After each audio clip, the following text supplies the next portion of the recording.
Welcome to Overthinking It, the website where we subject the popular culture to a level of scrutiny it probably doesn't deserve. This is Fenzel here, and I'm doing something a little special, a little new today. My first video in a little series that I'm currently thinking of calling Everything I Learned in Life, Everything I Know in Life, I Learned from Video Games. Now, I might pick a punchier title, a catchier title. You got a suggestion, put it in the comments. We'll be going through and looking at moments when we're playing video games where we realize something either because it's a metaphor or because it gives us a new perspective on something that we can then apply to our real lives, right? To our work, our business, our relationships, science, any number of different disciplines that do these things. So today we're playing a little StarCraft 2, and I got a special guest, Joe Wade, on here from Greensboro, North Carolina. How you doing, Joe? Doing good, P. How you doing? Awesome. Thanks very much. Joe answered was the first answer to my Twitter call for people to help me with this series, but other people who asked to help, I'll be looking to bring you guys in the future too. It's going to be a fun thing. We'll play a couple games, learn a couple things. Today I want to talk about, we're playing StarCraft 2, first of all. So if you're not familiar, it's a military strategy game that's done in real time, so everything moves really fast. You build these buildings and use the buildings to build little soldiers, and then you fight the other guy. So Joe is out here in the darkness somewhere, and I have to simultaneously manage my army and my production, and I have to make sure I build my little supply depots and do all these different things, right? That's not the building I want to make. The concept I want to go into today is something called in-game versus out-of-game resources, and I first came across this as a strategic concept on a video, on a show by a broadcaster known as Day 9, the Day 9 Daily. He's a great StarCraft broadcaster. Sean Plott's his name. And he talked about different ways of dealing with problems. So if you look up in this right-hand corner here, you'll see that we've got our minerals and we've got our gas. And they've run up pretty high because I've been setting up for this recording. But these are the resources you spend to build units, to build little buildings in this game, to get upgrades and all the other nonsense. So I can use those resources to build this little army of Marines to fight Joe, try to find him and try to kill his base and try to kill the troops that he has. But you can also build different kinds of troops. And the different troops interact with each other in different ways, which is sort of how the game works. Now, Joe has a surprise for me, and we're going to see what happens as I move my little duders around, and I've spent all this money on them, right? I've spent all these resources on them, but I'm not spending a lot of out-of-game resources. And the out-of-game resources are like my time, my attention, like my stamina for clicking on things, right? I'm losing in-game resources now. What? My base is under attack. So I look at this little mini-map and I see, oh no, these Banshee guys are blowing up my base. Oh, I better get my guys over there real fast. Oh, but by the time I get them over there, it's too late. And my base has been destroyed. Banshees are pretty strong, and they can come upon you with no warning. So you got to be ready for them. So let's talk about some other ways I could have dealt with that problem. This way, the first way, I didn't deal with it at all, right? I had my guys, but I didn't apply them, and I wasn't doing anything to really counter Joe's strategy. So let's look at my second base here, which I've ringed with these turrets, because I know that he's coming at me with the Banshees, with the little bombers, so these guys are going to shoot.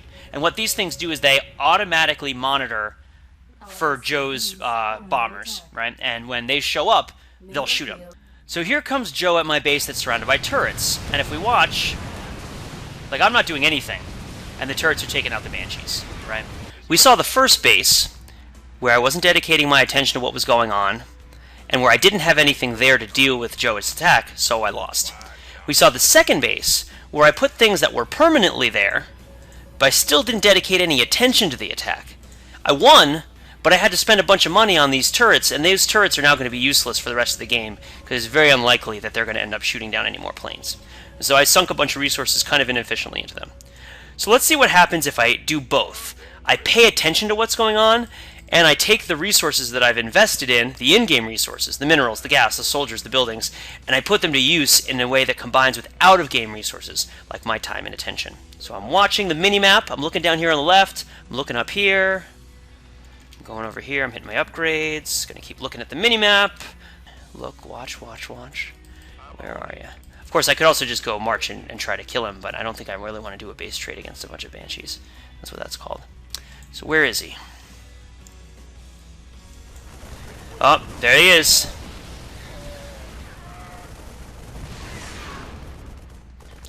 Alright, let's see if I can get up there.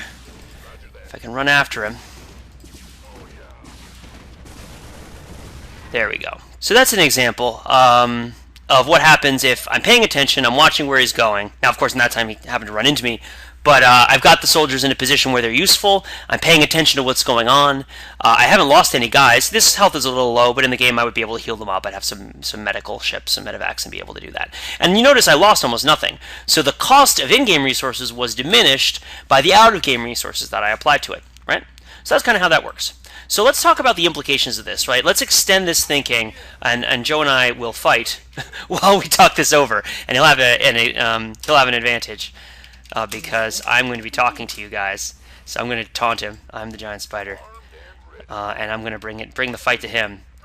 But so what are some situations where in and out of game resources matter in real life? Well, first thing is you have to define what is the game that you're playing, right? So you define what an in-game resource is by what the game that you're playing is and where its limits are. So for example, if your game is like balancing your monthly budget, then your in-game resources would be your accounts, your income, your ability to cut your expenses, right? Like stuff like that. Whereas your out-of-game resources would be things like, making sure that you get enough sleep.